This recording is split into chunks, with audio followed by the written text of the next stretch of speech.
things were finally looking good for Abraham.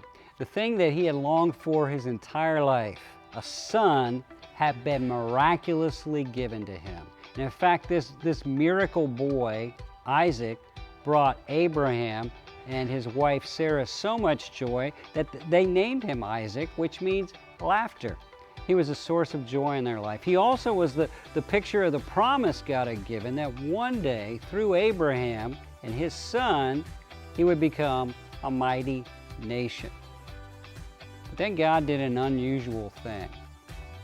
Genesis chapter 22, God asked of Abraham an impossible thing. Practically, it says in verse 2, God says, "Now take your son, your only son Isaac, whom you love, and go to the land of Moriah and offer him there as a burnt offering on one of the mountains I shall tell you." Offer your son as a burnt offering. You see, worship runs into the place where we have to declare God is worth it no matter what. God is worth it no matter the price. That's true worship. There's no music in this passage, but it's real worship.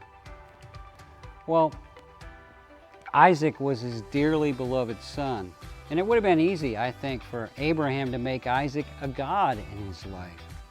But God's very clear. He's a jealous God because he knows what's best for us, and we're to have no other gods before us. We're to worship only God, to love God with all our hearts and souls and mind and strength, because that's what's best for us, and God knows that. He's the only one worthy of worship. So what does Abraham do? Well, it's interesting. He doesn't even argue with God. Verse 3, it says, "So Abraham rose early in the morning, saddled his donkey, took 2 of his young men with him, and Isaac his son, split the wood for the burnt offering, rose and went to the place where God had told him. On the 3rd day he lifted his eyes and saw the place, and Abraham said to his young men, 'You stay here with the donkey. The lad and I will go yonder and worship.'"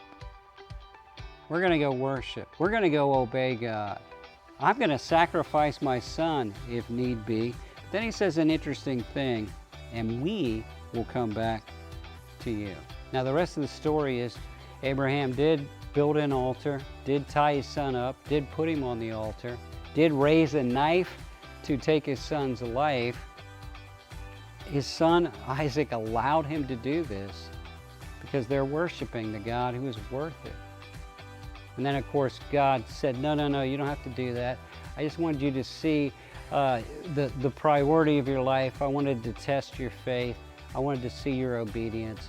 Here's a ram that you can sacrifice, a picture of the fact that one day there would be a lamb sacrificed on Mount Moriah, which scholars think is probably Mount Calvary or Mount Golgotha there in what is now Jerusalem. And God did all that. But don't miss the point. The point is this: Abraham worshiped because his obedience shouted out the fact that God is worth it. You know, we can get new guitars and better sound systems and better lights, and that can enhance our worship experience maybe. But real worship happens when it's hard, when it's difficult, when obedience is painful, when it's sacrificial. And that's real worship, because that's a real declaration that God is worth it. I want you to know something today. God is worth it.